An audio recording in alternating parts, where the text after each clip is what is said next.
പുതിയൊരു വീഡിയോയിലേക്ക് എല്ലാവർക്കും സ്വാഗതം. രാഹുൽ ദ്രാവിഡ് രാജസ്ഥാൻ റോയൽസിന്റെ പരിശീലക സ്ഥാനത്ത് നിന്നും പടിയിറങ്ങി. കഴിഞ്ഞ സീസണിൽ കുമാർ സംഗക്കാരയ്ക്ക് പകരക്കാരനായിട്ടാണ് രാഹുൽ ദ്രാവിഡ് രാജസ്ഥാൻ റോയൽസിന്റെ പരിശീലക സ്ഥാനം ഏറ്റെടുത്തത്.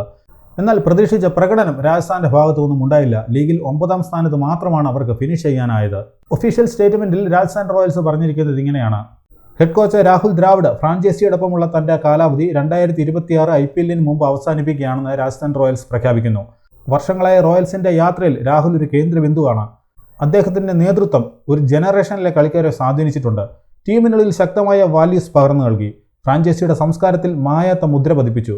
ഫ്രാഞ്ചൈസിയുടെ സ്ട്രക്ചർ റിവ്യൂവിന്റെ ഭാഗമായി മറ്റൊരു ബ്രോഡർ പൊസിഷൻ രാഹുലിന് വാഗ്ദാനം ചെയ്തിരുന്നു. പക്ഷേ അത് സ്വീകരിക്കുന്നില്ലെന്ന് അദ്ദേഹം തീരുമാനിച്ചു. രാജസ്ഥാൻ റോയൽസും പ്ലെയേഴ്സും മില്യൺ ഓഫ് ഫാൻസും രാഹുലിന്റെ സേവനത്തിന് ഹൃദയംഗമമായ നന്ദി അറിയിക്കുന്നു. ഇതാണ് ഒഫീഷ്യൽ സ്റ്റേറ്റ്മെന്റിൽ രാജസ്ഥാൻ റോയൽസ് പറഞ്ഞിരിക്കുന്നത്. നമുക്ക് നേരത്തെ കളിക്കാരനായും രാജസ്ഥാനൊപ്പം ഉണ്ടായിരുന്നു രാഹുൽ ദ്രാവിഡ്. കഴിഞ്ഞ സീസണിൽ വളരെ ദയനീയ പ്രകടനമായിരുന്നു അദ്ദേഹത്തിന്റെ നേതൃത്വത്തിൽ രാജസ്ഥാൻ റോയൽസ് കാഴ്ചവെച്ചത്. ഇപ്പോൾ ഫ്രാഞ്ചൈസി മറ്റൊരു പൊസിഷൻ നൽകാമെന്ന് പറഞ്ഞെങ്കിലും അത് നിരസിച്ച് അദ്ദേഹം ക്ലബിൽ നിന്നും പടിയിറങ്ങിയായിരുന്നു.